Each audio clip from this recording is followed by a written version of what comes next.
Well, howdy. Howdy and welcome on behalf of the San Antonio Family Association.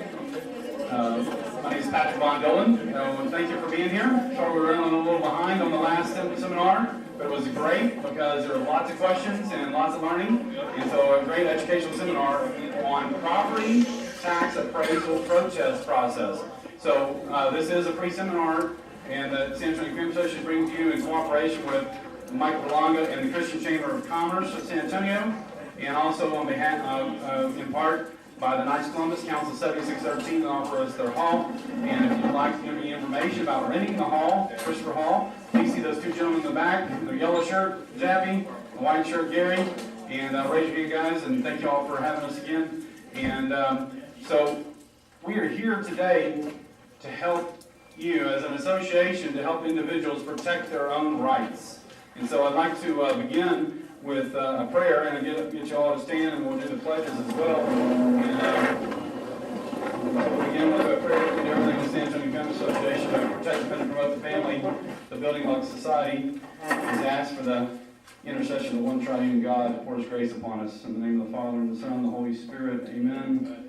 We stand before you, Holy Spirit, conscious of our sinfulness, but aware that we gather in your name. Come to us, remain with us, and enlighten our hearts. Give us light and strength to know your will, to make it our own, and to live it in our lives.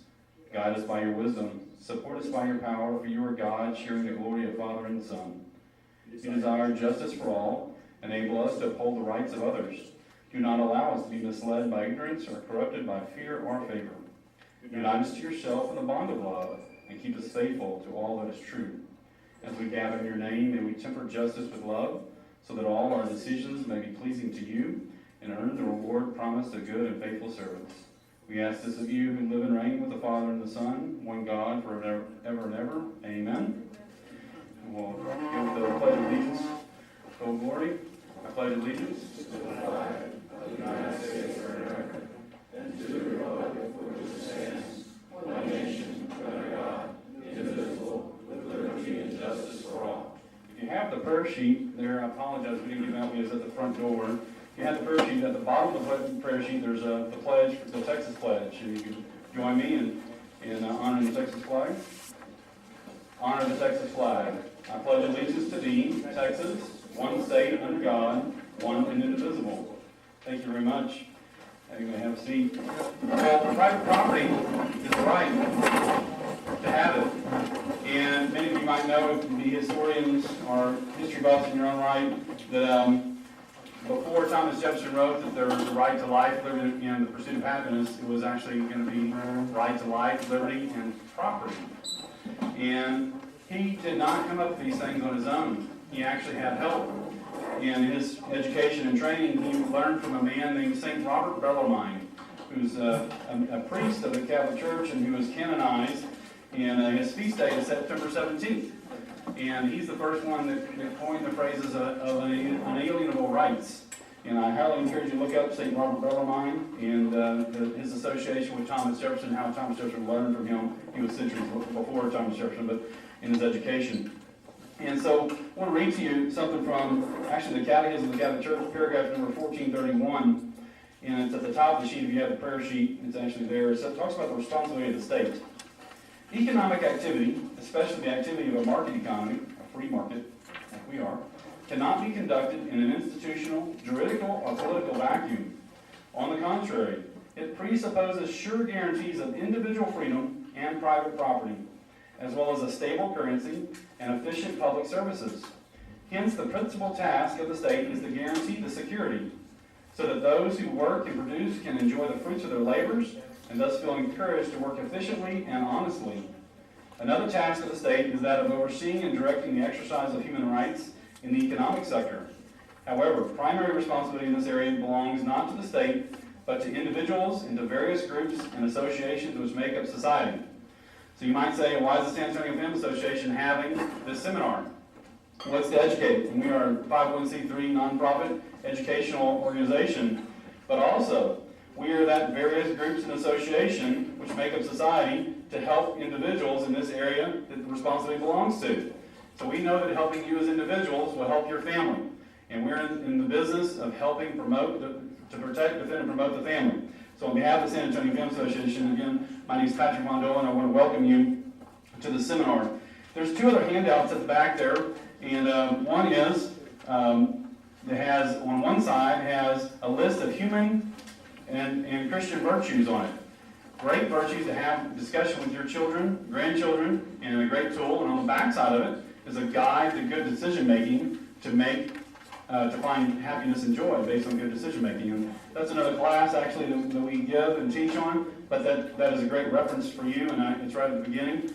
There's going to be a sign-up sheet that's going to go by, and if you would like to receive the presentation slides that Mr. Belonga is going to go through, make sure you sign up.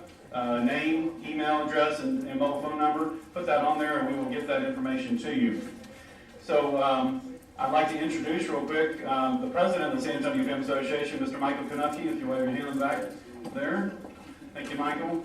And so what a great opportunity we have. And before this goes on, we are in election season. We're in a runoff season, actually. And how important it is to go to the ballot box and vote. Form your conscience, vote your conscience, and vote correctly. There are some critical, actually the mayor of the city of San Antonio is going to run off, and with an opponent. That's a major race, and then District 4 and District 6 as well. Those are runoff elections, and I highly encourage you. We have information that we can give you outside of this to educate you on the candidates and voting. I'd be glad to share that with you another time. You can go to SanAntonioFamilyAssociation.com to find out more information on a voter's guide, and SanAntonioFamilyAssociation.com.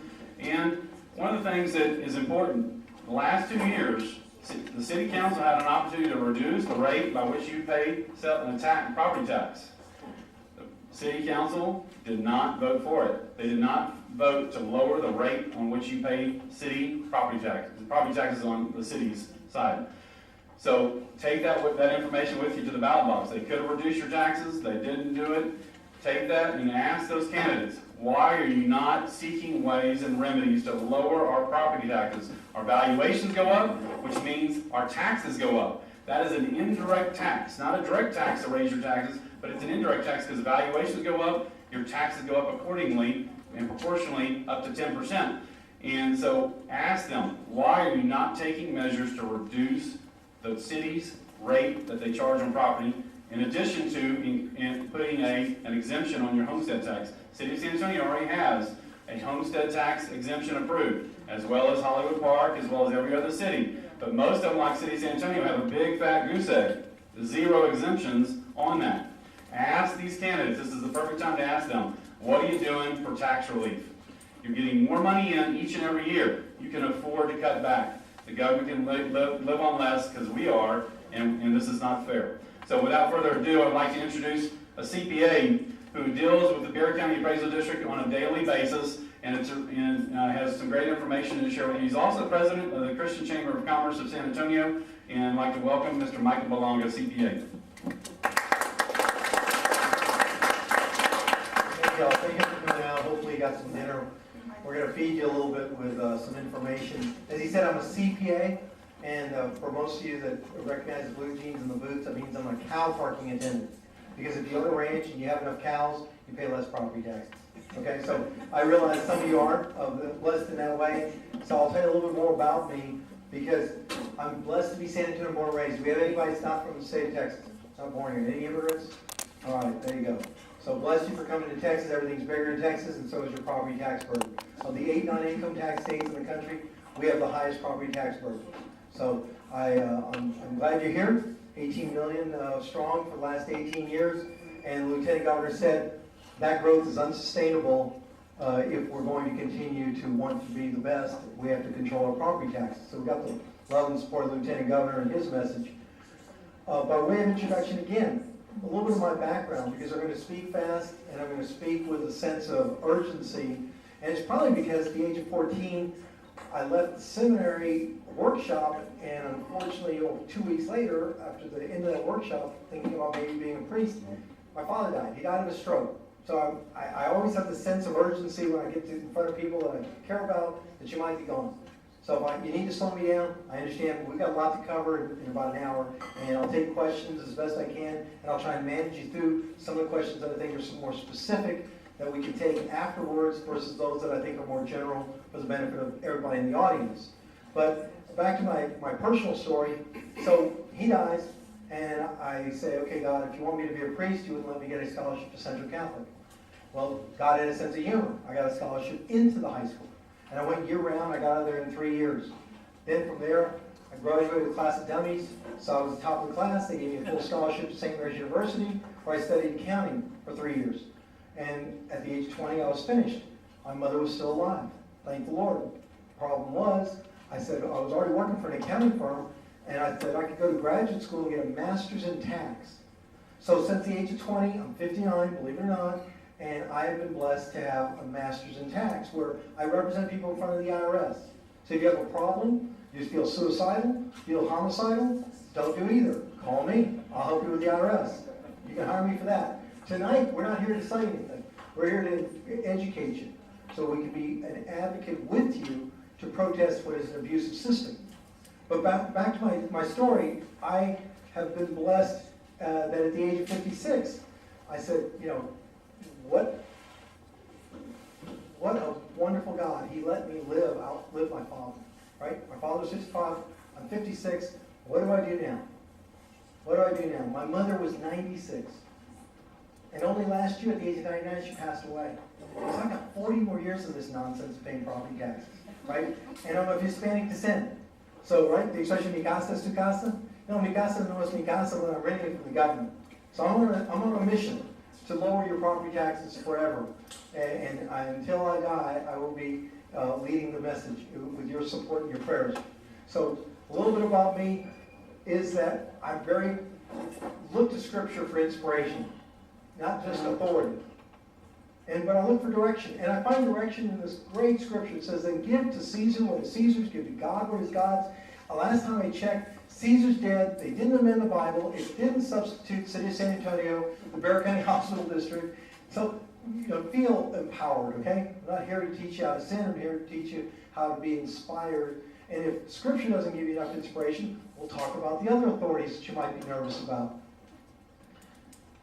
First of all, these people are all elected officials who came together to put together the budget that then Mike Amoschito was empowered to go out and raise values to in order to meet their budgets. Notice, all these people are either people who are elected to positions of the county commissioner's race, the city council race, and these other people were school districts.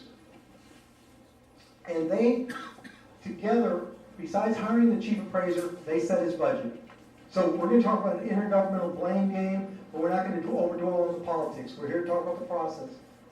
So let's talk about the process of law that brings us together today. The First Amendment of the Constitution said that Congress would make no law respecting the establishment of religion. They meant exclusively. So whether you're Catholic or not, that's not relevant to this conversation. What's relevant is that they can't prohibit the free exercise of our freedom of speech, the right to assemble, and today to learn how to petition the government for our grievance. And our grievance is with, what, the property tax system. This is one of the ways you're doing it. But a judge by the name of Learned Hand, I can't make this stuff up, well quoted Supreme Court judge, he defines avoidance as distinguished from evasion. I'm not teaching you how to evade taxes, but avoid them, because he says it's not even a patriotic duty to increase one's taxes, and nobody owes any public duty to more than the law demands. They haven't demanded anything of you yet. You haven't been sent a bill. It even says this is not a bill. So what is it? It's an opportunity to argue about the value or discuss it. Even the state of Texas is giving you a Bill of Rights, just in case you didn't find enough inspiration and authority in Scripture, in the Supreme Court judge's wisdom, and in the First Amendment to the Constitution. This is the Texas Taxpayer Bill of Rights, and it specifically says that you have the right to fair and equitable treatment, understanding the taxes you pay, the right to contest the decision, and to know how the government spends your tax dollars. So I don't know what else to tell you, except we're here together to advance the effort to lower our taxes, because the legislature this year will not find a way to give us immediate property tax relief. This is the best that I can do since I'm not a state legislator, and I have run for those positions. Unfortunately, I picked a year before that gentleman went to jail, but that's another conversation. Why am I so bent about stopping tax abuse? Well, I did a little study, a little history, and I realized that the system is outdated. It was created at a time when mostly land was the basis for wealth in Texas, and that was therefore a stable system for which we could raise funds for doing something as noble as funding public education. We'll get to that later. But the process is chaotic, and the funding system for schools discriminates. We have 17 school jurisdictions in Bexar County. We have one in Houston. One's too big and 17's too many. That's my contention, and I can't find a mathematical argument from any state representative or any legislator to tell me otherwise. I just can't find somebody to advance the argument, let's make this more efficient. But the unconstitutional, because it is inefficient, is found in the state's constitution. We're supposed to fund public education fairly and efficiently for the benefit of all of us. So let's get to the process. Now today is what, May the 20th? I'm losing track of my days. 22nd, thank you. May 15th was the day that you had to file your protest. Did everybody get it done? Is everybody here filed, or you still, if some people missed it, send me an email and let's see if there's an exception. I've represented people to get the chairman review because they were building a home and the mailbox wasn't even there. And they didn't get the notice. Okay? So there's some exceptions. But by and large, you had to file your protest by May 15th. And all you had to do, and I know some of you didn't do it because you're so forthwith and you're voluntary of your truth, or what you think is your truth, is that you told them more than you needed to tell them. And in the words of Michael Anascheta, the chief appraiser, he says, "Don't help me do my job." All you had to do was turn that form over, check the block that says incorrect appraisal, sign your name, and check the block that says evidence required, evidence requested. That's all you had to do. Then you got a reservation. You got a chance to go to the restaurant. No commitment. You can still not go. You can go and choose to agree with the informal appraisal. You can choose to hopefully continue or keep the conversation going before you get to the formal appraisal, and we'll go through all those steps.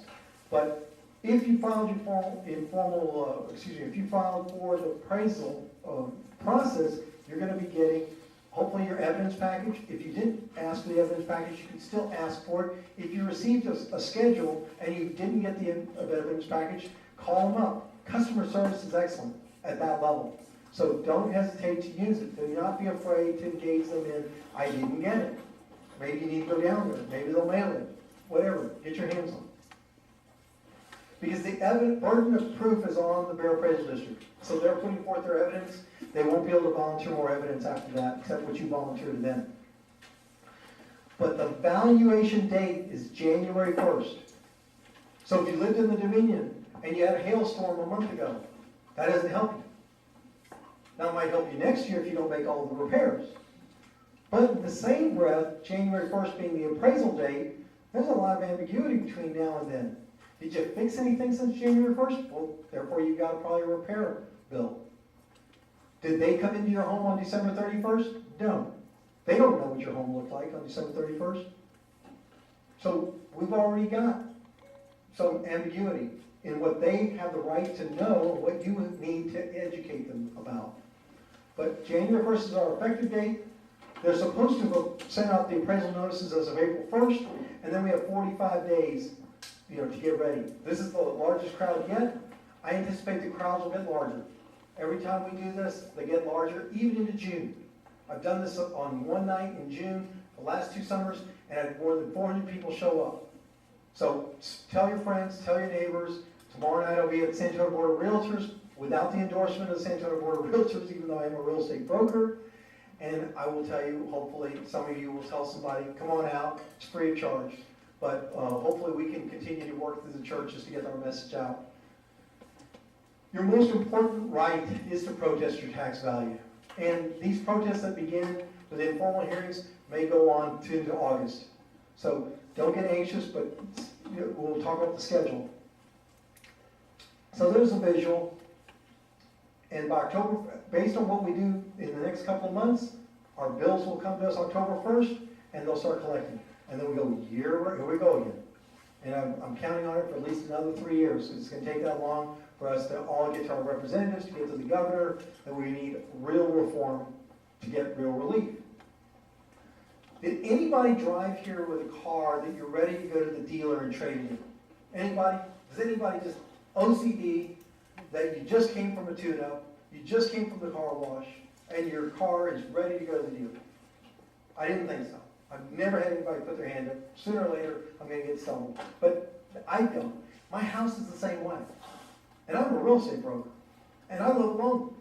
But I can tell you, you wouldn't pay a real estate broker 6%, pay a title company 1% as regulated by law, and I just do in 3% because it rounds up to 10%.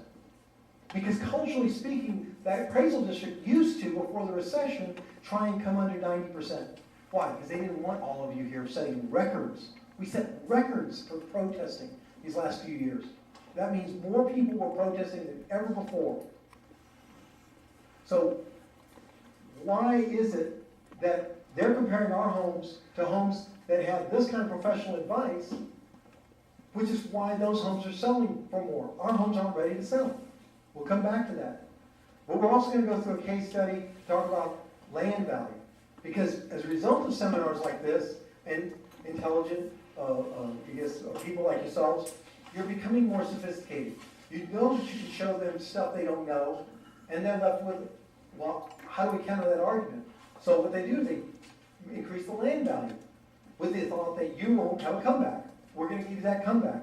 And that is, there is no vacant lot from which you can tell us how to unbundle the land versus the house. And I'll show you a case study where someone, just like yourself, with just a little bit of coaching, not my presence, not my likability or professionalism or whatever you like about me, she did it on her own, but we coached her through it, and I'm going to coach you through it today with that case study.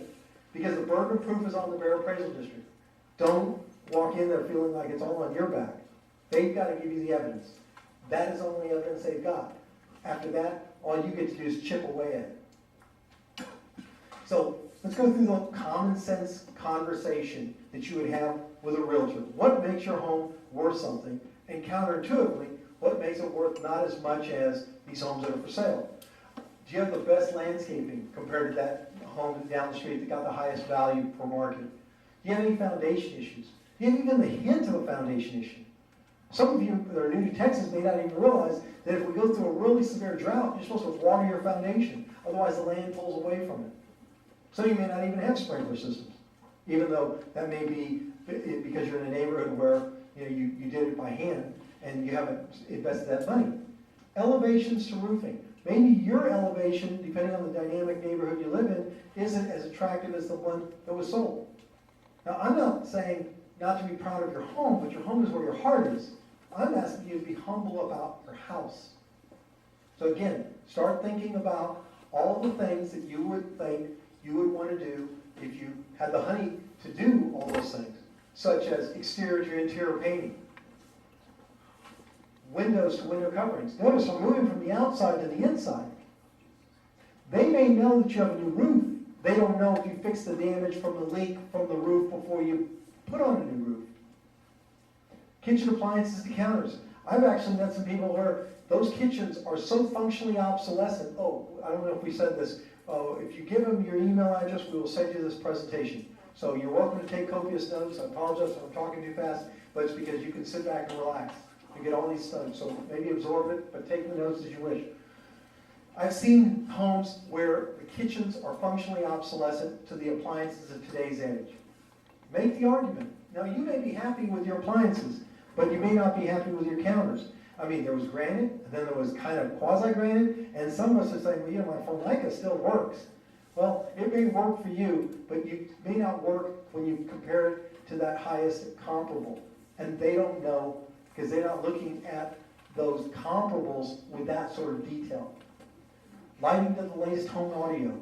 Some of you may have an in-home theater. Some of you may not.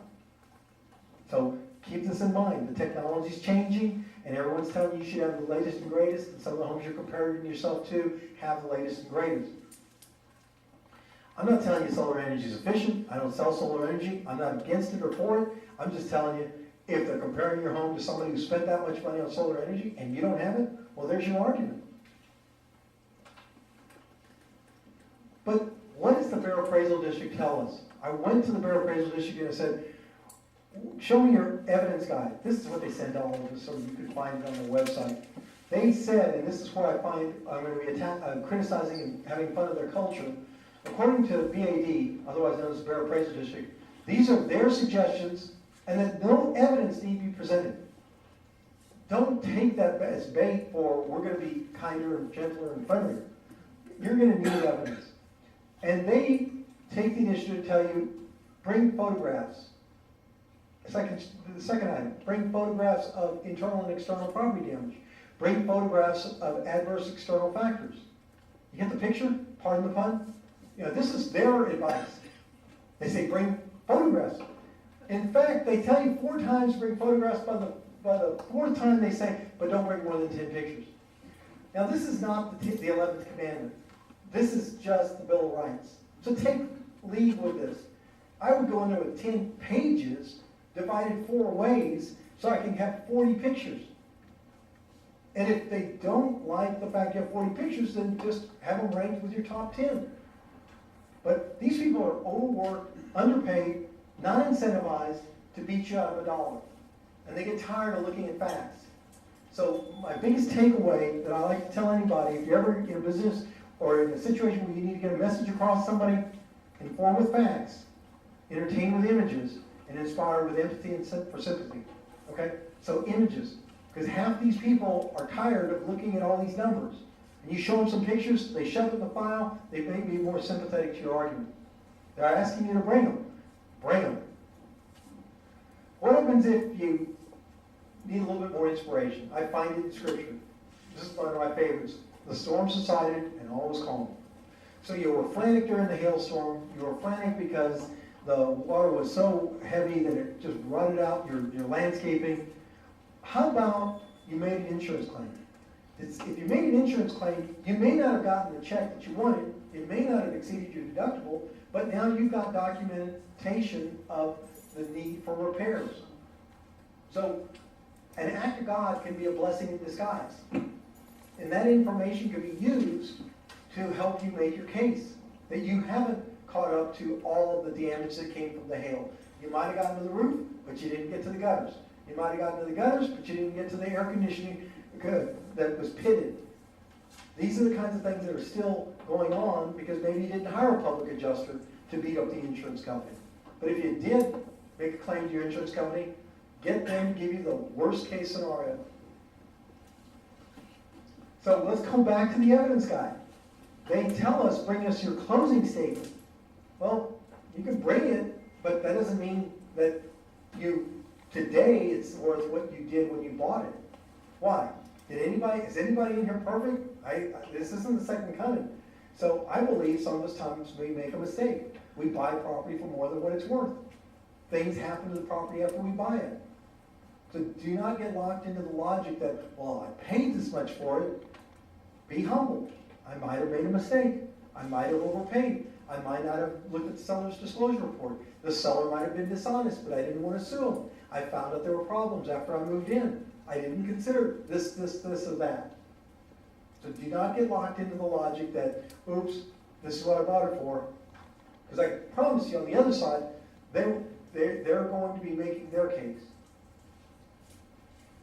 So if you want comparative sales information, Ann Engler is in the back of the room, and she has been working with me through the Bowman Center in neighborhoods all over the city. She puts a plethora of information, but you can also turn to your favorite, friendliest realtor, the one that sold you the home or the one that's may want to solicit you to list their home, and get them to give you that walkthrough on the hope that maybe they'll get the listing, and get them to give you that information. But these are my 10 commandments.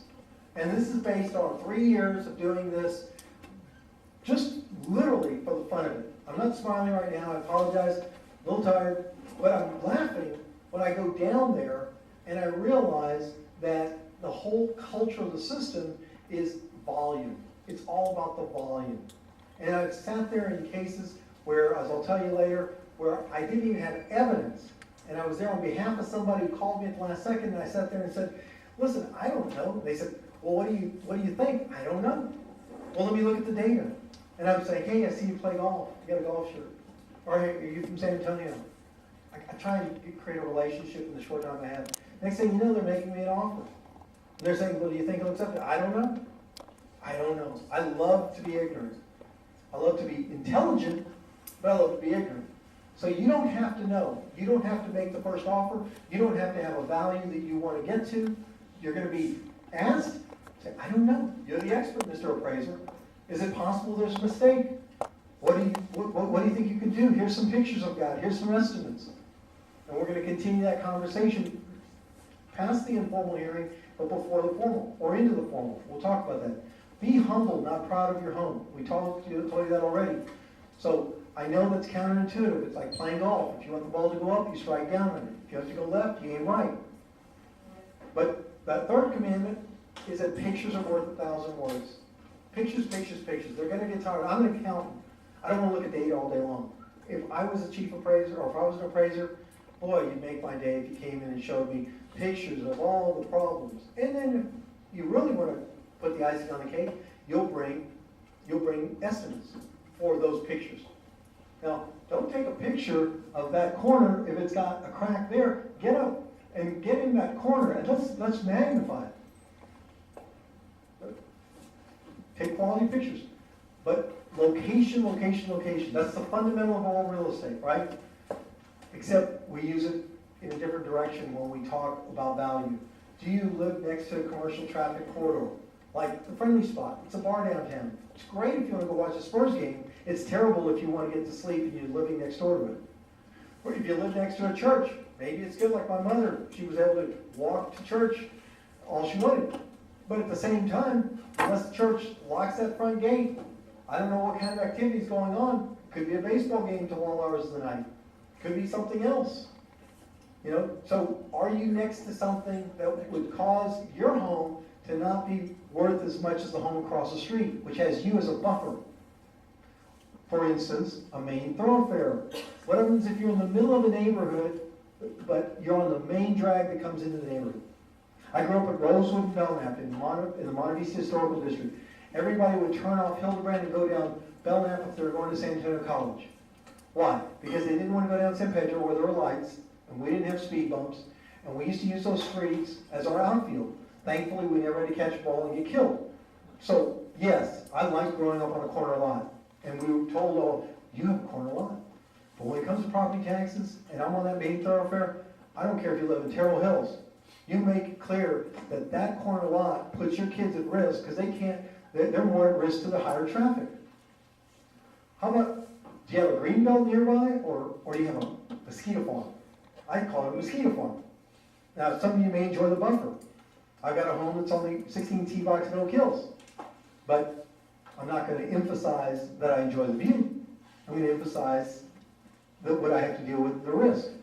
I back up to an alley that is next to the golf course. That public alley has been, believe it or not, some lady got, let's just say she had a little too much to drink. She drove down the alley, thought she was going down the street, ventured into the backyard, and ran into a tree. Now, I mean, things happen because we are at risk to these public accesses. Are you under a flight pattern? Is there a registered sex offender in the neighborhood? I mean, get a rap sheet on your property. I mean, what I mean by that is criminal activity on the rise? Are you seeing an increase? You never know who's on the other side of listening to your message. And those people might be sympathetic, because one of these issues, they may say, you know, my father said the same thing. He's complaining about blah, blah, blah, whatever, fill in the blank. So look at the house through Google Maps from God's view and ask yourself, what can I say that distinguishes me from the comps that they gave me, which are further away from the quarry? That was one example we got in the previous session. There's the Oak Hills Golf Course. Here's the 15th green, 16 tee box, goes this way. Here's my house. I love my view. Should they be compared to that house when their view is across an alley to the fence of the house behind them? Clearly not. Clearly not. are those people who are also in both homes. We're at risk to a street that exits onto Callahan, that allows the thieves to get in and out of there so fast, make your head spin. With the police response being what it is, all the more reason to emphasize the rap sheet. This is the alley I was telling you about, that they came up and the lady, turned this way, and next thing I know, she took out a pillar in my backyard. Fortunately, she didn't hit the house. So, but back to the commandments. Argue the absence of vacant lot sales. Unless a tornado took out a house in your neighborhood and they sold that lot without rebuilding the house, they do not have comparables of what vacant lots would sell for. Therefore, the land underneath your house, they do not know what that would go for. Yet they are using that as a trend to increase your value. We're going to show you a case study where one lady proved them otherwise. They listened to her argument. Be prepared to connect with your formal panel. I was told in the last session, I wasn't as specific. You have an appointment. It's called a courtesy hearing to go one-on-one. You're the appraiser, I'm the taxpayer. If we don't agree, or if I can't meet that first appointment, they will allow me to go meet with somebody down there up until the day of the formal hearing. So don't be locked in because I can't get to the formal hearing. You can go to the informal hearing anytime up to the formal hearing. They've given you a date about 7 days before. So that gives you the chance to go, agree, maybe bring back more information, disagree, and then get re-prepared for the formal hearing. The formal hearing will be in front of a panel of 3 people. Now you and I are on the record, and I mean tape, and we're going to go through that formal hearing as faster than you can go through McDonald's, considering what we're talking about. At the formal hearing, this panel of 3, this jury of our peers, we were drinking the barbacoa and the Big Red that they serve down there. You now are going to make your case. And then I'm going to make my case. And then you're going to respond as the appraiser against my case. And then I'm going to respond, and then these 3 people say, the hearing's over, and we're going to take a vote. And if 2 or 3 are listening, and we've gotten their sympathy and their understanding of our facts, we might get them to agree. If not, if you're still not satisfied with the formal hearing, we're going to talk about your next option that you don't have to agree to when you walk out the door. They're not even going to let you continue the conversation. They will literally tell you, the hearing is over, thank you very much, you'll be getting our results. They'll tell you what the result is, but they'll send it to you in the mail. And at that point, we'll have 45 days to decide whether we want to go to arbitration.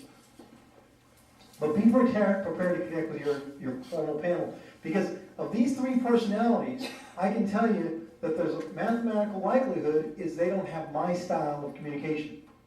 My style tends to be, depending on the day, either very factual or very emotional. Now, if I'm at my best, I'm going to give them facts, good accountant. I'm going to give them images, good marketer. I'm going to give them inspiration, hopefully, good Christian. So you take all 3 of those messages, and maybe you and I might connect. You and I might connect. He might not appreciate my humor, but I need y'all to vote. And so keep that in mind. You're going to be in front of 3 people. You want to flex your style to the listening audience. That's why I keep coming back to that takeaway. So did I have this on? Your home is not on the market. Your home is not market ready. And without the advice of maybe your spouse, you don't realize all the deferred repairs and improvements. But the last 2, and I feel so blessed to be in our first Catholic church that has welcomed us. Thank you again, Knights of Columbus. Because my favorite expression at every service is peace be with you. And peace also with the Bear Appraisal District. Right?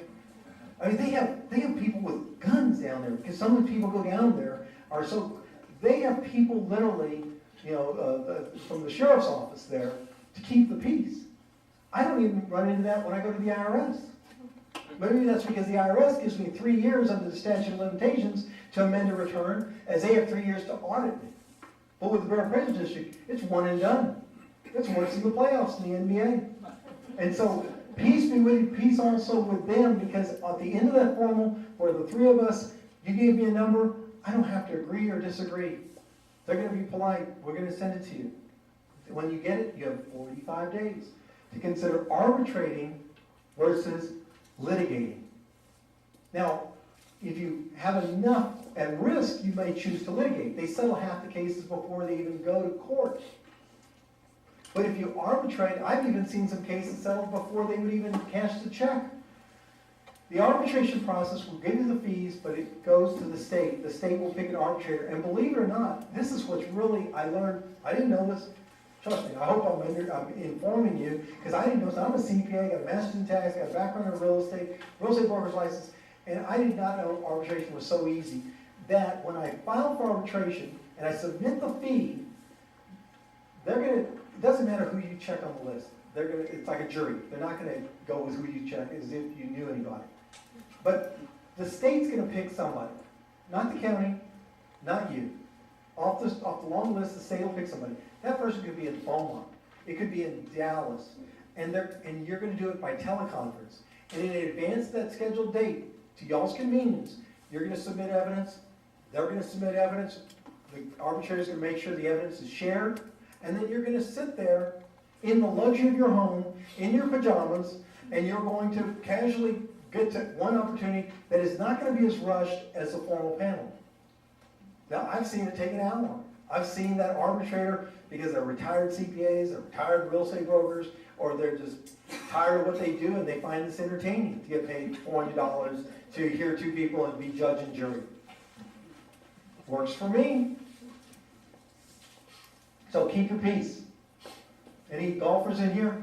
The best golfing advice, if you've read Bob Rotello's book, Great Sports Psychologist, Golf Psychologist, he says, do not become attached to the outcome. Commit to the process. Play one shot at a time. I'm asked often, well, should I tell them what I want? No. I don't know what the outcome is. Trust in God. Anything's possible. They may give you a number lower than you expect if you give them enough evidence. But don't get ahead of yourself. I know it's tempting, but don't do it. That's my best advice.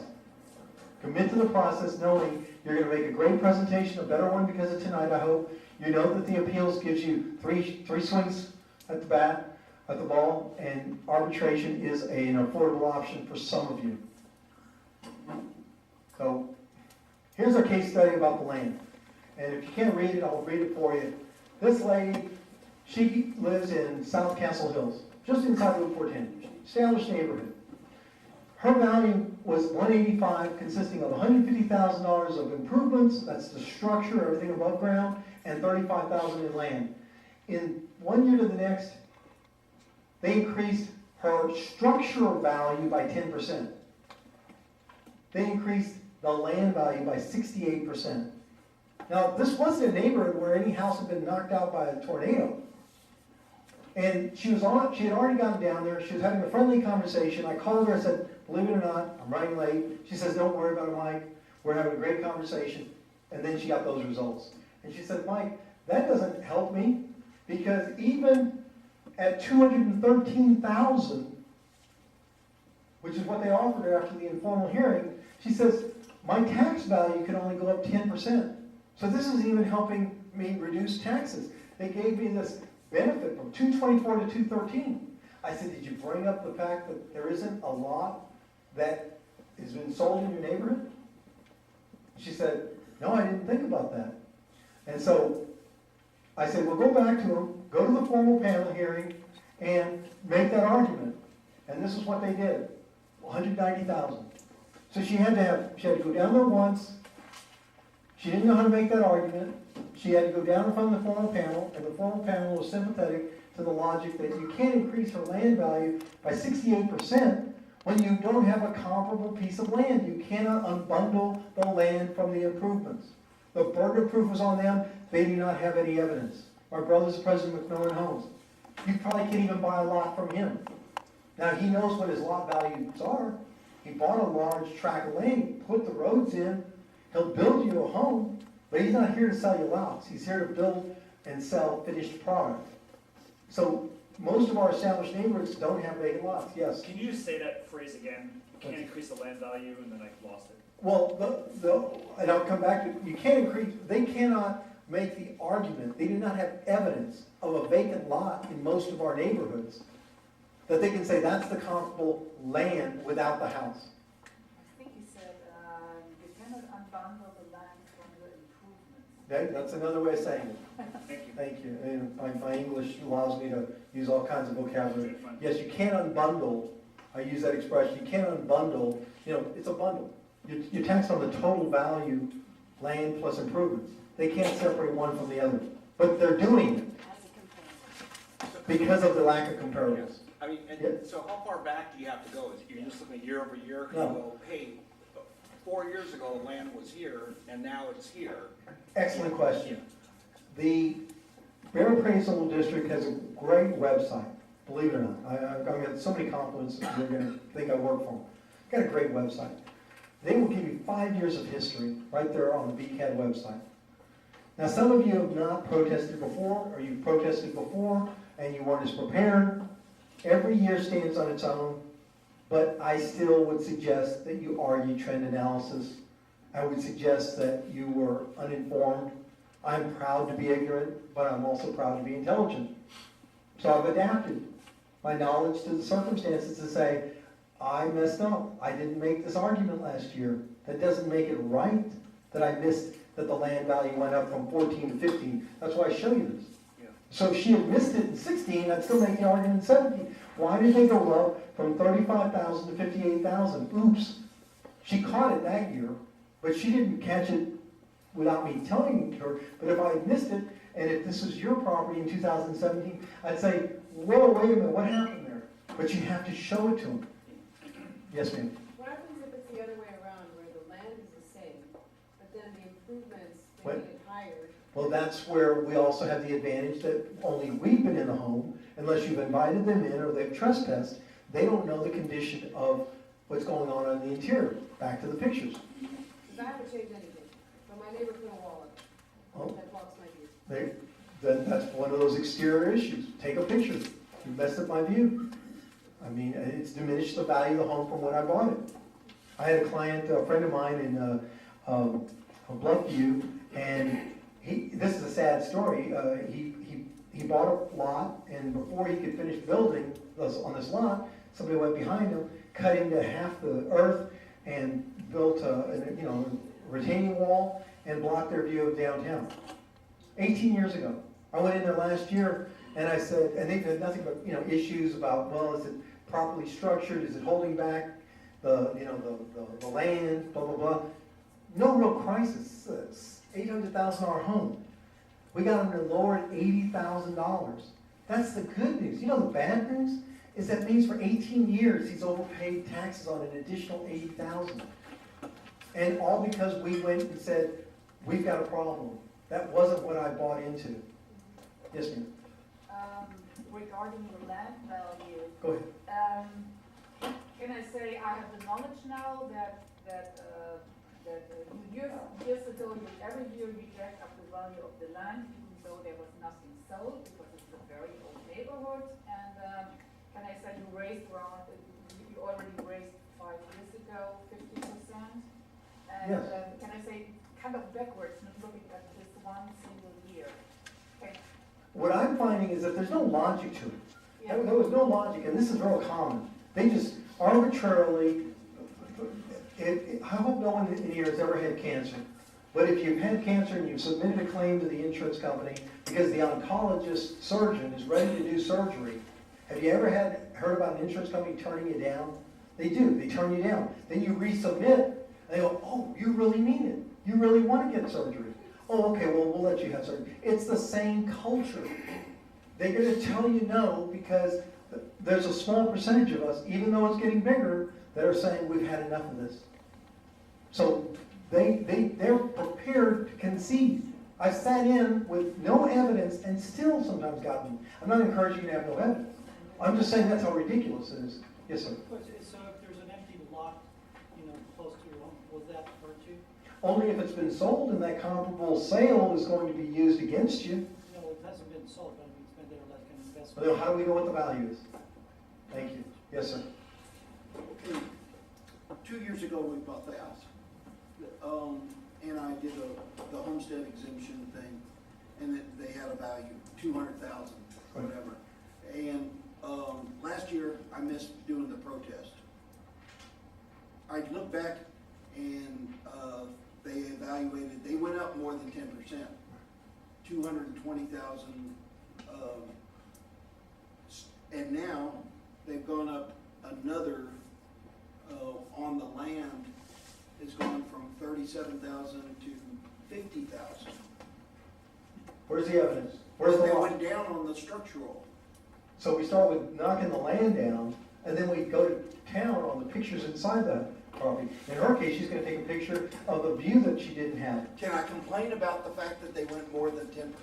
You can complain, and you should complain, because you should say, notwithstanding the fact that my taxes can only go up 10%, go up on the value that was increased by 10%, I missed out last year on getting this under control. Silence is an affirmation. Just because you didn't protest doesn't mean they got it right. Does that help? Yes. Yes, sir. Okay, so about, I can't remember, it was 3 or 4 years ago, they raised the land value 10,000. I want to argue that, hey, there's no lots around here, where do you get that?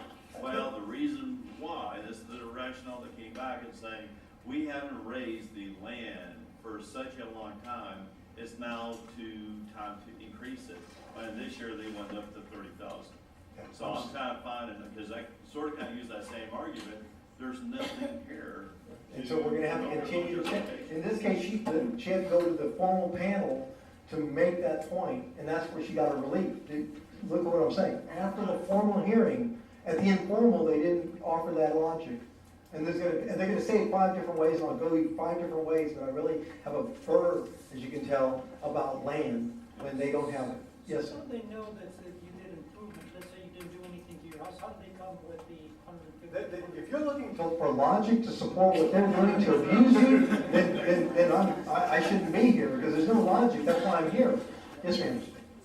Just restate the 10% increase with valuation. Under the current law, the tax value could go up 10%. That doesn't mean the real estate, the market value that they're suggesting, like in this case, they increase from market value from 185 to 224, or a total of 30, let's see, what did I get, 24, 15, approximately 40,000 on 185. Her taxes weren't gonna go up based on 40,000. Her taxes were gonna go up based on 185 plus 10%. You see, but if she didn't argue, then, as in this gentleman's case, the perception is what? He didn't argue. So they're setting her up for the following year if she doesn't go in and protest the 224 down. But at 213, that wasn't gonna result in any tax savings. Because the tax value in that year could only go up from 185 plus 10%. The value of which they're going to raise their taxes, not the value of which they are saying that there's a value. So that's why she realized, I need to go back there and get a little bit more. But if you allow it to go up 10% every year under the current law, even though there's proposals to perhaps cap some of the major cities to 3.5%, your value, your tax burden can double in 7.2 years. So let me keep moving, and then hopefully I can come back to questions. But just write your question down. If you think I'm a little bit passionate about it, I'm going to tell you 3 case studies that really bring it home for me. The firefighters last year asked me if I would help them. I said, sure. I'll go represent you. You've got I don't know where the firefighters hall is. It's on I-10 right off Medical. It's got I'm a commercial real estate broker. I want to sell it. Sure, I'll come in. Let you tell me what your problem is. Their problem was that their value went from 1 million to 1.5 million in 1 year. So I said, between you, me, and the wall, can I sell it for 2 million? I'd like to make a commission. We'll go find another place. Oh, well, we're not ready to talk about that. What can you do to help us? Well, I'll tell you what I can do to help you. Give me some pictures. I see you got some damage in this corner. You got the property. You all haven't put any money in this in years, but you do have a new roof because they got an insurance claim. I didn't learn that until I got down in front of the appraiser. I met the appraiser. He had a golf shirt. I had a golf shirt. I was talking golf. I'm throwing out my pictures that they gave me. They said, how about 1.3 million? I said, hold that thought. I got out there and called the treasurer. Hey, Mr. Treasurer, I'm at the informal hearing. I got it down to 1.3. If we go to the formal hearing, anything we say is going to be on the record. But that's okay. I'll go as far as you want to go. I'll go to arbitration. I'll go to litigation. This is fun. I'm having fun with you. He says, no, Mike, you know, 1.3. Now that we understand, you know, because I'm telling him I'll sell it for 1.8. He says, you can take the 1.3. I went back in there. I said, hi, Mr. Appraiser. My client said I could take the 1.3. But could you throw me a bone? Could you make it look like I did something? Literally, I'd only been in there 15, 20 minutes. He says, how about 1.25? You know how that makes you feel? I'm on your side. Wait a minute, you gave them $50,000 because Mike said throw them a bone, and we can't even get ours knocked down by 20 grand or 10 grand. We're like clawing. So I was so happy and irritated. They said, how much do we owe you? I said, you don't owe me anything. Can I use your hall for one night? This is in June. Some of y'all must have all been at the front of the class in your grade schools and high schools. In June, with 2 days' notice, we had 400 people show up in one night. In June, 30 days after many of these people had lost their chance to do appraisals. It gets worse. I told you, I didn't tell you, I'm the fairest son of a Mexican immigrant you'll ever meet. My grandfather died in the Mexican Revolution. My father was brought over as an infant. My mother flunked the first grade because she couldn't speak English. So I learned taxes, real estate. I'm trilingual. I'm bicultural. I take the shock off the tamale. But when it comes to real estate, they don't disagree. Curry, an Indian, gets with a Mexican, and they form a company named Curry and Bean. I'm not making this up. You can look it up. Curry and Bean. They bought a building in November for $900,000. The Bear Appraisal District said at the time they bought it was worth $820,000. They gutted it before they got a certificate of occupancy, before they could use it like we're using this property. The Bear Appraisal District had jacked it up to $1.6 million. Now, where's the rhyme or reason? Certainly, we don't have to worry about being discriminated against, because we discriminate against them all. Mexican, Indian, I've spoken in mosques. The Muslims are, oh, you can help us? They said, yes, Jesus Christ is more of a tax reformer than Muhammad. But we'll go on, come back to that. Taxpayer built the home, this taxpayer built a home for $250,000. Churchill, football coach, I believe. The lender appraised it at $350,000. Now, granted, he probably got a good price because his father-in-law was a contractor, so he cut out the profit. But Bear Appraisal District said $460,000.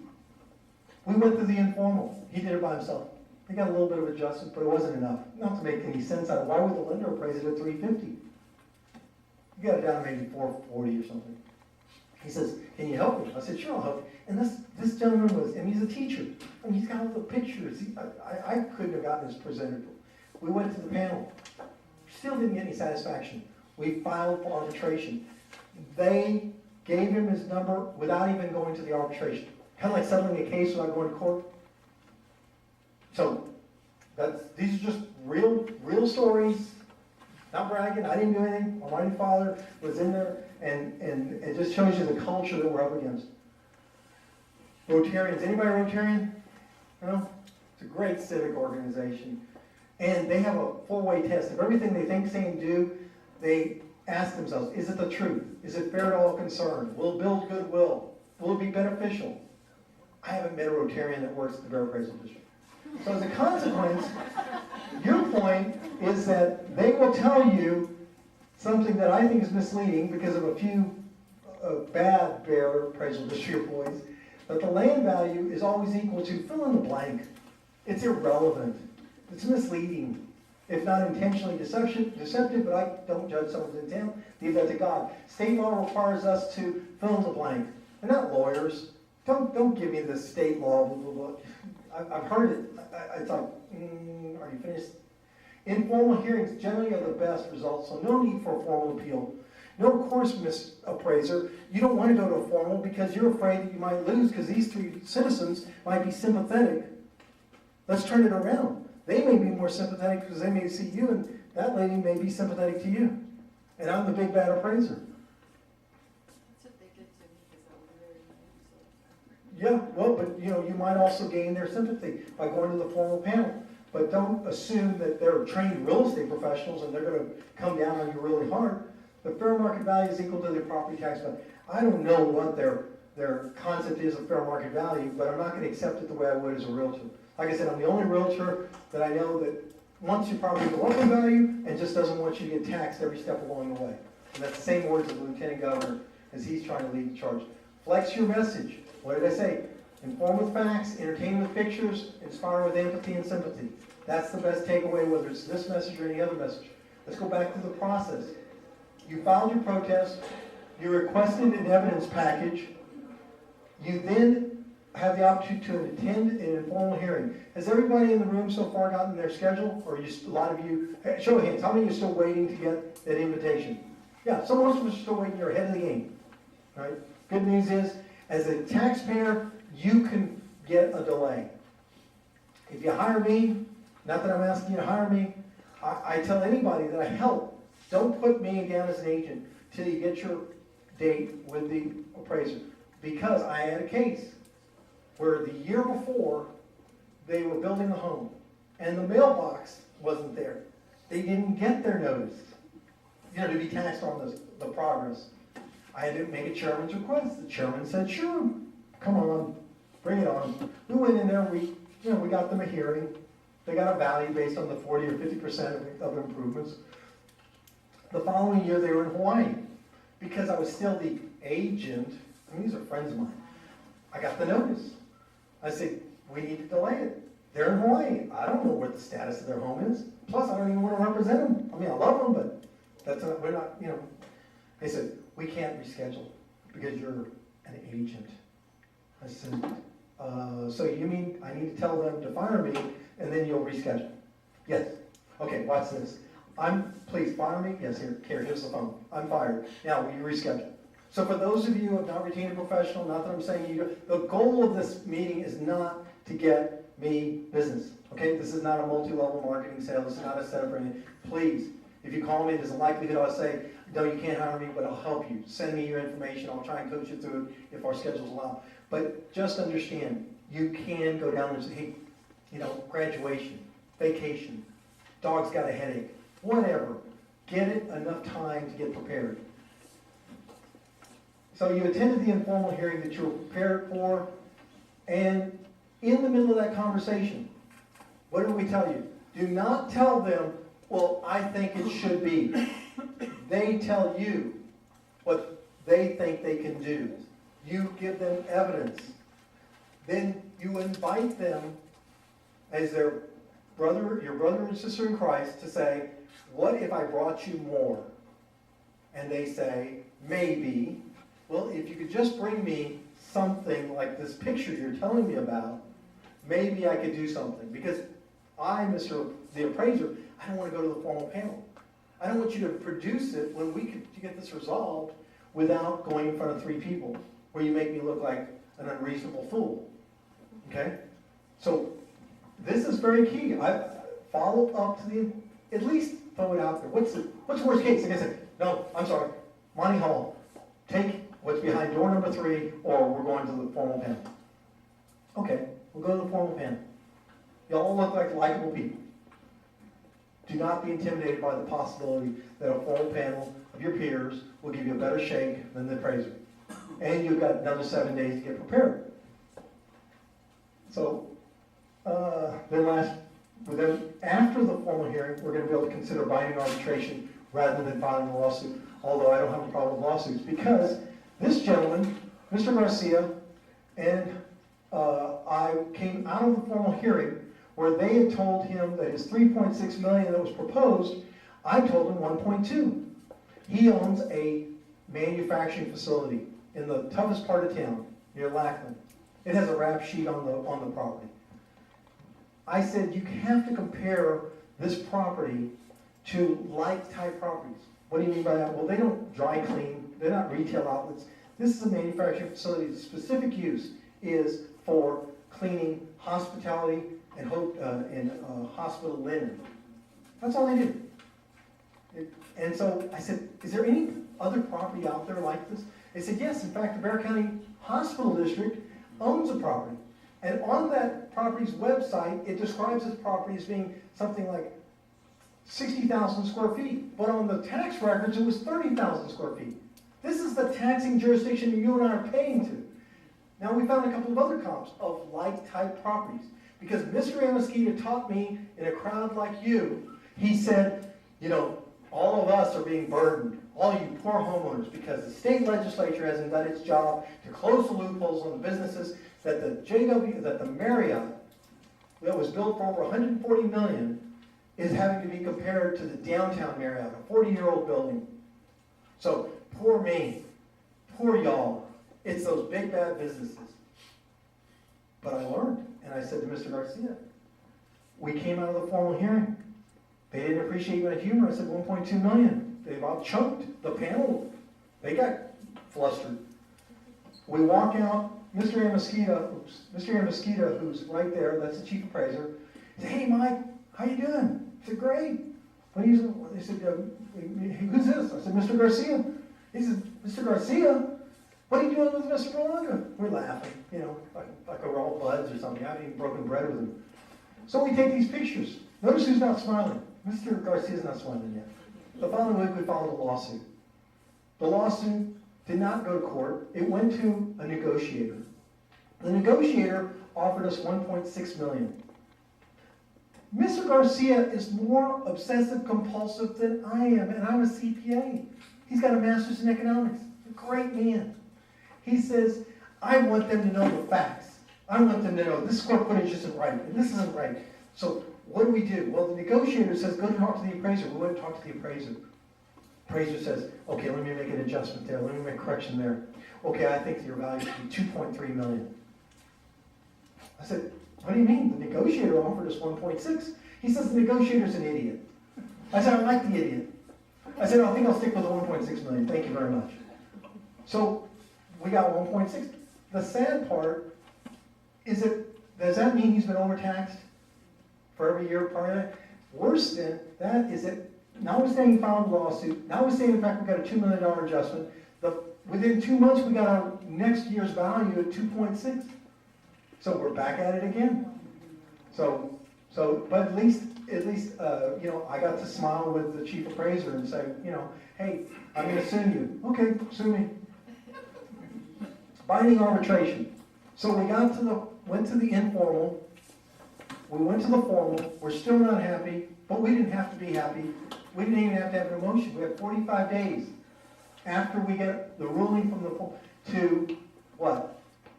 Make a deposit and ask the state comptroller to pick an arbitrator. And that deposit is, if your value of your home is less than $500,000, it's $450. I don't think it's changed. This is the dated schedule. I don't think it's changed. If it's more than $500,000, it's $500. But this is what is not blatant from the schedule. The arbitrator's fee is all of it except for $50. Has anybody played tug of war? Right, when we're growing up, you get one end of the rope, I get the other, and to win, all I had to do is drag you across the midpoint, right? I didn't have to get you all the way into my arms.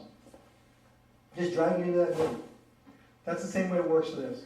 So your value that you're seeking is 300, and they're telling you it's 350, and you get it to 324 in front of the arbitrator, guess who pays the fee? Loser pays. So losing isn't winning to our best number. So you may adjust your mindset. You may have gone in there hoping to get 300. They may have offered you 350. You may say, you know what, for arbitration purposes, I'm just trying to get to 310. Because you want to split that midpoint. But if you get past the midpoint, you win. So where do we gamble? We gambled 450, but maybe we only lost 50 and still won our case. That's why I try and teach that arbitration is an option to litigation. Peace be with you, right? So keep this in mind. They don't tell you that at the panel. They tell you, the hearing's over. You'll get results. They don't then say, and then you have 45 days to consider arbitration. Remember the one where you get to sit in your pajamas and you got exchanged evidence? Okay, so that's all on that. Excuse me, but Yes, they ma'am. do have you sign that you accept whatever the No, you don't sign it. Unless you're satisfied, you don't have to sign anything. If you're not satisfied at the informal hearing, you're going to go to the formal. If you're not satisfied at the formal, in fact, my experience at the formal is they don't ask you to sign anything. They just say, you're going to get the results. But they don't explain to you what I just explained to you. That's why I want you to keep your peace. My father didn't have a stroke over this, but I don't want anybody to stroke out over this. Okay? Yes, ma'am. What happens, okay, so if I've already been to the informal, but I did it on a number that my husband was like, no way. So I rejected it. Right. Right? So now you're gonna go to then formal. I go to formal. I gave them a lot of information, like Right. all my research that I did. But when I go to the formal, You can add more, I keep can add adding more. evidence. But are they gonna be like, well, we've already looked into that? They may, but culturally speaking, yeah, you got cancer, so we're gonna deny your claim, but keep pushing. But can they, am I already at that new number that they give? No, you're not at anything. I'm not at anything. You know, there was a courtesy to even have a conversation. Okay. That's what the informal hearing is, it's a courtesy to have a conversation. It's not binding unless you agree to something. Other than that, you wanna go in with more evidence, you wanna go in with the evidence that you gave them and more pictures after today's. Can they come back and say, well, we gave you X numbers, can they go higher than that now? No, generally, they're going, I screenshot it. I did take a screenshot. I understand, but, you know, that's one of the techniques they use to discourage you from going to formal. Remember, they're all about closing cases. They gotta get enough cases closed, they can set the value for the budget by a certain date in July, even though hearings will go on beyond that. So, connecting the dots, your property taxes are raised when they're raised by the chief, your value is raised by the chief appraiser. The appraiser is hired by the BAD board of directors. The tax collectors on that board, but so are your city councilmen, your county commissioners, your school board members. So you need to keep up the conversation wherever you get tax reform and relief, because there's an intergovernmental blame game that even the chief appraiser says that he's been going to the legislature since 1997, and he can tell you that the chief appraisers don't have any more stroke at the legislature than a man on the moon. These are his words, not mine.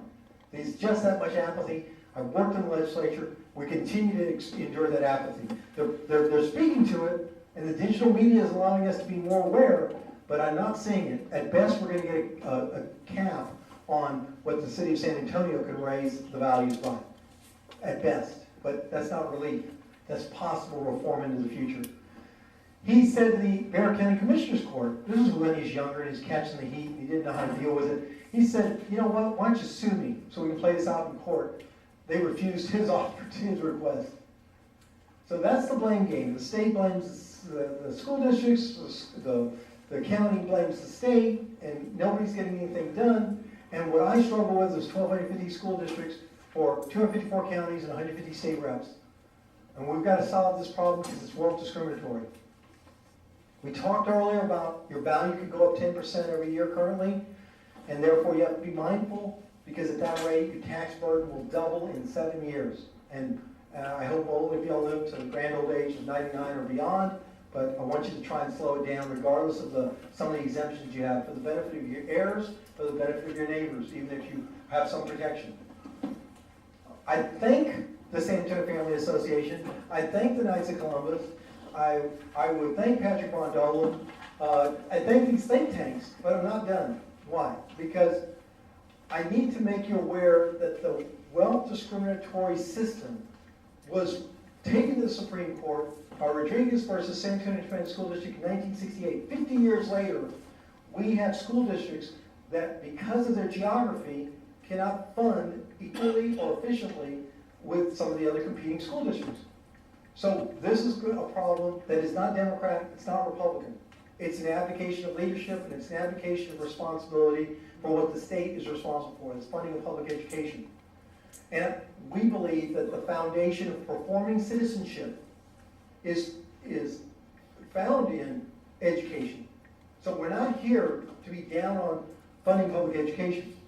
But we do believe that it's fundamental to the preparation of the most educated participants in society that we teach them how to communicate and how to add and subtract and how to be careful with the guns that they have the right to carry.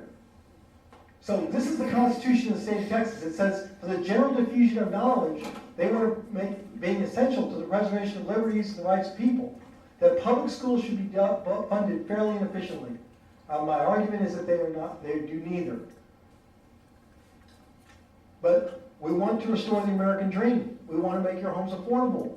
We want public school finances to be equitably and efficiently distributed.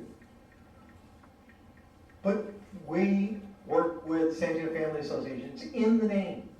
And home ownership is a concern to all families. It is fundamental to the identity of a family. If you ever want to make a conversation without an argument, you ask somebody, where did you grow up? we push our chest out and say, I grew up wherever, and even if I came from a different neighborhood, I grew up there, but I overcame it, right? We're proud of where we came from. And so identity, but homeowners are community minded, and homeowners are more likely to be married and have children. It's our bias, and I don't have any children, but I still believe in the family. I believe in this concept that home ownership is an opportunity for us to have a better community environment. Our property rights are diluted when our property taxes are perpetual. If we collectively don't protest and show that we're not going to take this anymore, we will continue to have our ownership capacity eroded. The property ownership is reduced to a form of renting from the government. I told you I'm of Hispanic descent. That expression, mi casa, su casa, it's not mi casa for me to let you use if I have to rent it from the government. So Texas low ownership rates, I believe, are linked to unsustainable tax burdens, and one of the biggest reasons why we have such a proliferation of apartments is because most people don't know how to get to that. Because we have a generational property tax ignorance. And I'm getting close to the end, we'll take some more questions, but follow me on this, especially those of you who appreciate just having more informed conversations. From the age of 6 to 18, I learned that a fourth grader may not know what a property tax is. But if I ask a class of fourth graders, what do you know about sales tax? I got hands raised. I was at career day. I mean, accountants. I mean, I'm not a doctor. I'm not in a uniform. I don't have a gun. I'm not a policeman. I don't have I'm an accountant. It's boring, right? But I'm trying to get the students engaged. How many of y'all know about sales tax? The little boy, I know. What do you know about sales tax? He said, my dad says for every dollar I spend on my allowance, I need a dime for the taxes. Wow. The wisdom of peanuts. At the age of 18 to 35, this is what we encounter. I don't pay property taxes. I rent, right? Wrong. You're paying them for the landlord. And if I was a legislator, or if I can get this past the legislators next time around, pass a bill that says renting could be hazardous to your wealth. Like smoking can be hazardous to your health. Okay? Because if I don't know that my rent is going up because the taxes are going up, because the landlords aren't obligated to tell me that all our friends that are renting are contributing to the generational ignorance that's slowing down the ability to say, government, come to a better solution. But what about those of us 35 to 65 that are paying through escrows, where the lender isn't required to keep us aware of the fact that maybe we missed out? So some of y'all need to make your friends aware that just because you're paying into an escrow, don't wait till the following year when the escrow goes up because you didn't protest your taxes, and that's why your payment went up. But my favorite, because I'm 59 and I don't anticipate having children in the next 40 years for which I will benefit from the public schools, for which half of our taxes go. I don't even get the benefit of a public school that would give me this auditorium to give this message. Now, something's wrong with that logic. Half my taxes are going to a school that I can't use the swimming pool, I can't use the track, and I can't even have an educational seminar. Now, I know we've got to protect the children, but that's not how we protect them. So that's my case for generational ignorance, that I would ask that you go away from this, engage people in conversation, make people more aware that you're doing this for more than just saving a few dollars. Ultimately, we come together, the governor who has the message is going to get behind more people like he did myself when I ran for office, and he supported my campaign with money, with endorsement. We need more people to make our representatives and every one of them aware we understand the blame game. Stop blaming. Stop blaming. I need to be able to afford my home. So that's it. And can I take any questions before we let you go? Yes, sir. Can you use the same argument for something year after year? The example is I live pretty close to the airport surveillance radar, which I call a giant rotating unshielded microwave oven. Yes. So every year I can use that. Unfortunately, you need to use it every year because my friend who I It's not like they'll say, oh yeah, we already took that into No, consideration. every year stands on its own. So what if they removed it? They make the argument the value went up. Yes, sir. Well, I've been in your house 2 years. would you recommend doing trend analysis for the couple years before that? Yes, of course, they're gonna use the settlement statement, they'll attempt to use that against you, but again, ignorance is bliss. I made a mistake, I didn't look at the seller's disclosure, I didn't realize there was all these things that were wrong with it. So don't beat me up because I paid that. I mean, that's what they're gonna put, and you're gonna feel trapped. And I'm gonna say, you know, I have gone in there and said, I don't know, I'm a CPA, I got licensed in real estate, I've been through this a few times, as you can tell. I literally sat there and said, what's your name? Jeanette sent me down here, I don't know what she wants. What do you think? And they start giving me their numbers, what do you think she'll, I don't know. What if I bring some more evidence? Because she says that she's got some issues. She says that she's got something about you, but I didn't have time to get the picture. I've mastered the appearance of ignorance at the invitation of sympathy. Okay, so work on it. Don't be so smart. Yes, ma'am. Just so that we're clear, the informal hearing is when you go before the formal hearing set and you just meet with somebody, you wait. Yes, it's one-on-one. Okay, and when you're at that and you want to say, oh, can I bring more evidence, can you then reschedule and meet with that same person? Generally, they're gonna try and talk you out of it, but they may invite you to it. Okay. Just tell them, listen, if I was your sister, how would you, could you cut me some slack? The third thing is if you have like, okay, so, well, I guess I have 4 questions. The third question would be, if you've gotten CMAs done and they're higher than what they're proposing, should you go to another realtor and try to get? Sure. I mean, obviously, you don't want to present evidence that works against you, Right. but remember, the burden of proof is on them. Right. And then the 4th question is it better to go have different informal hearings with, if you have more than one property, or should you go in with all your properties? Say it again.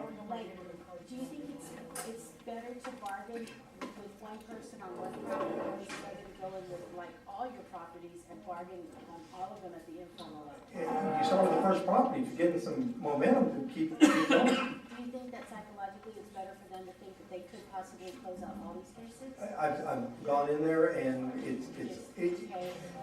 you're feeling the vibe and you're feeling the momentum, keep it going. If you're not, then, you know, close out that conversation and come back the next day with the other problems. Yes, ma'am. So in the informal hearing, they'll try to tell you, well, if you don't accept this, it could go higher. Right. What if we? Well, I would. That's what scared me last time. I said, okay, I'll just. Well, don't be scared. What does Matthew say? Do not fear. False evidence that appears real. I mean, so at the, you go to the informal hearing and they give you a number, and then you go to formal hearing. Does the formal hearing know they offered you this number? They might bring it up, but that's not relevant. I find the panels to be, you know, starting fresh. Biased, yes, because they drink the same Big Red and eat the same Cola and drink the same coffee down there, but they don't necessarily not give you the you know, the fair shake. And if they offer you at the informal hearing an offer, you don't have time to say, I'll get back to you tomorrow. No, that's my point. Here, obviously I'm not articulating one, and I apologize. I found, if I'm at the informal hearing, and I say, well, I need to check with my wife. I need to check, you know, with my spouse. I've never done this before. Don't get trapped by that suggestion that it's immediate. It's a useful technique on their part, because it closes cases. That's what we're trying to do, is close cases. They're not trying to beat you out of a dollar. See the distinction? They're just trying to close the case, and you're just saying, I'm sorry, I've never done this before. I'm sorry, I didn't quite get to review Mike's notes. I'm ignorant, you're smart, but I can't go home and tell her I took that number, because, you know, she writes the checks. Is there a question? Yes, sir. So are you at risk at the informal if they give you a number, not to where you want it to go down to, but it's better than where you started, that you, for whatever reason, decline, now you're gonna go back with some additional evidence or whatever, or to the formal hearing, are you at risk of not getting what you were offered? Yeah. Yes, you're at risk, but my experience is that you're gonna get at least what they offered. Because, I mean, unless that person is a heart donor, meaning they've never used their heart, they're not gonna put it on the table and then come back and say, well, I offered him this, but, you know, I really didn't like his gray hair, and I thought he was retired, and I'm not, and so I'm taking that off. You know, it's a gimmick. But you're talking about these 3 people And yes, they offered this to me, and they're gonna say, well, you know, worst case is they might go back to what that offer was. He's not gonna go back and say, I offered, it's a gimmick at that moment to close the file. It's not been my experience that it becomes a threshold by which they use it against you. Yes, ma'am? Do the three, so there's the appraiser, somebody that's well versed in real estate, they work for them? The appraiser works for the appraisal district. The panel is compensated, but they're seasonal. They're only there as a judge, as a jury, like a panel of our peers, and they are going to be sympathetic. They also own homes. They also are citizens. Now they get jaded because, I mean, they gotta listen to her case, and then her case, and then her case, and yet they're having coffee with this person. I mean, how many times do you want to overrule that appraiser? That appraiser's really got to be somebody you're starting to dislike because you're thinking there's a trend to constantly over. So I find my experience is I find the panels might lean a little bit, but they'll hear you out. They'll hear you out. Just don't. But the appraiser, yes, that's going to be a little more rigid. So you actually have a plan, because I put my package together, and I'm only going to introduce this additional evidence of Right. three walls, Right. that I call it. That's right. And land value. Land value, with land value, there are no lots for sale, because you have Right. builders Right. the land, so they didn't change the land value, they never contested that, I don't know how they came up. But I hear and see through your frustration. Go to the formal and know that you may get a better deal. But if you don't get a better deal, and you're welcome to send me the results, we can go to arbitration. And I showed you the case where they built it for $250, appraised it at $350, the lender appraised it at $350, and the bear said $460. We had to make you remind me of that case because it was very well presented, didn't get any relief in informal. I went with him to formal, didn't get any relief. I laughed, I was like, well, sorry that you're so abused, but I'm glad to educate you that you can go to arbitration. We submitted the check. They want to close arbitrations like they want to close litigation. So sometimes they never cashed his check. They called and said, listen, we realize you want to go to arbitration. What about this number? Post-panel. The panel made a decision, but now they came back and said, we really don't want to go to arbitration. So I guess they decided out of X number of cases that go to arbitration, we don't want to go to arbitration. It's a numbers game. We're just a number. So my house is relatively new, and I paid, they're crazy for much more than what I bought it for when I just closed on it last year. You've got a settlement statement. Yes, definitely. That's and again, you've got my cards. You've got that. I'm going to finish with one joke. I have to share this with you. I went because I presume everybody's leaning towards Christianity. Okay, maybe in some way or form.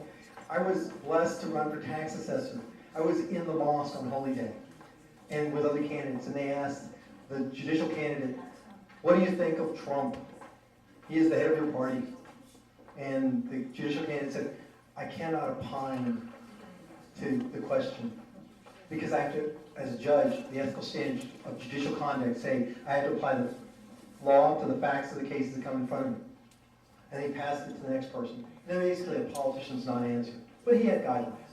And the next one, same thing he said. Next one, he gave me the microphone. I said, "Thank God I'm not running for judge." Well, while we're talking about God, I do believe Jesus Christ is the Son of God. He's our Lord and Savior. And the good news for all of you is that if you're going to discriminate against me because of Trump and how he feels about Syrians, I said, I should be worried about being here because I'm in a room with terrorists. And I said, but I don't feel that way. I have to love you whether you vote for me or not. And what's even better is that Jesus Christ was more of a tax reformer than Muhammad. Oh, can we take a picture with you? We like you. Got the clap. So, yeah, let's take a picture for, because unless you got a Muslim tax that's different than my Christian tax, right? We got problems. We don't have problems. I said, we need to help you. We want to get you elected. We're going to take you to the temple. I should have known better. But being raised Catholic, I didn't know the difference between Methodists and Protestant, Baptists. So I'm thinking it's just another faction. So I go to the temple. And at the temple, the church leader says, he says, are you a Republican or Democrat? And I said, here we go again, I'm running for tax collector. Who cares? Yes, I'm running as a Republican, if you'll allow me to. He says, oh, this is good, we're all Republican. I said, why can you be a Republican? I thought all the Muslims are Democrats. He said, oh, we're not Muslims. We can't stand them. These are all Muslims. They try to chase us out of our, we are Sikhs, we are spiritualists. I said, how do I tell the difference between the Sikhs and the Muslims? He says, we are 7-Eleven, they're 9/11.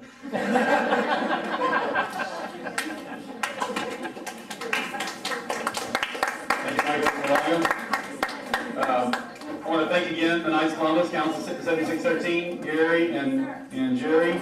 And if you want information about renting the Christopher Hall, you can go to the website, christopherhall.org, or ask Gary or Jerry in the back. And it wouldn't be made possible without that. Christian Chamber of Commerce and Michael, and San Antonio Film Association. My name is Patrick Von Dolan.